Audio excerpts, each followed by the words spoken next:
Coach, Ohio State at Penn State. I think maybe one of the biggest storylines is Ohio State losing 2 offensive linemen going into this game. When that happens during the season, how do you deal with it? You know, I want to spend a second. This is really important conversation. So years ago, it felt like an abundance of linemen. It was really hard to go find those skilled players, and I think just the evolution of all these young players working on their skill development, I think there's an abundance of skilled players now. You can find receivers, corners, everywhere. You know, it's hard to recruit. The hardest position to recruit, at least the last 10 years of my career and now, offensive linemen. Right.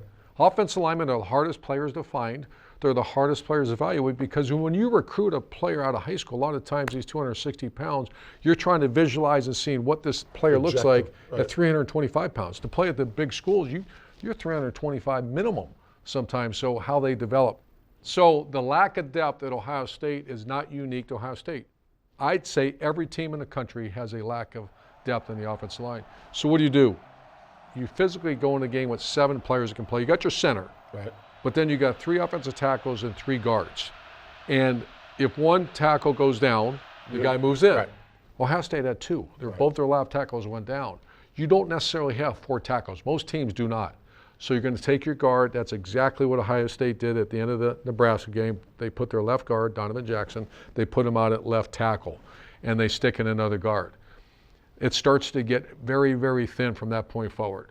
I'd add this to it. Playing offensive guard and offensive tackle, very much different positions. Yeah. Not even close, other than you're an offensive lineman. Right, and you're playing in a confined space as a guard, then all of a sudden you look out here, and especially facing some of the athletes who face out wide. So I want to focus on the potential mismatches that could take place. I want to kind of focus on the pass game because this is one of Penn State's strengths.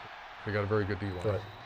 The first thing you do is take the stressors off the offensive line. You know how you do that? You break and contain, or sprint out, this is called. You can see the offensive line, very easy jobs on this one. It's the stressors on the tight end here and the tailback. Right. So this is 4th down and 1, 4th down and 2 last week. Ohio State's very good at it. Will Howard, this is one of his strengths, throwing on the run. I anticipate seeing a lot of this. The second way, Jerry, is just get the ball out fast. And how do you get the ball fast? Screens are a quick game. And I just pulled this out last week. This is against Nebraska. A potential mismatch. Just don't have the offensive line involved. Offensive line here sliding left, no big deal. Right. The quarterback catches the ball is out in 1.2 seconds. There's no stressors here. And you know what? Ohio State, I think, has an advantage in skill against Penn State. Penn State's good back there, but Ohio State's somewhat elite. Get the ball out in the athlete's hands as fast as possible. How do you take care or a potential mismatch? Number 1, break and contain. Right. Number 2, get the ball out fast. All right, Coach, but at some point, you're going to have to pocket pass. Right, and I would minimize it. You know, the third down packages, you're going to have to do it, but I would not make that a big part of this game because pass protection, one-on-one pass pro, I equate it to playing corner. I think it's the most difficult thing to do on a football field. So let's focus on the potential mismatch. So right here, you got Zen Michalski playing left tackle. He might be, I don't know the extent of injury. It didn't look good. I was there, watched it. He might be out. So you're going to be down to your 3rd left tackle. They have Abdul Carter, a potential high draft pick in the NFL. What do? So there's 2 choices. In pass protection, and this is a great look, you have a man side and a zone side. That's very constant. If you have a potential mismatch, which I think you do against Penn State, you always have to help the guy that's a mismatch. How do you do it? Right. There's 2 ways. There's only 2 ways. One is you help him with the guard. The other one, you help him with the tailback. In this look right here, they're going to slide to the potential mismatch. That means he's only responsible for the C gap, which is not that difficult. If he goes inside, who's helping him? Guard. The guard. Right. So here, let's take a look. So they're sliding to him. Right. So what's Donovan Jackson do? And I love this set of Michalski here. What's that? This happens exactly what you said. The guard helps. Yeah.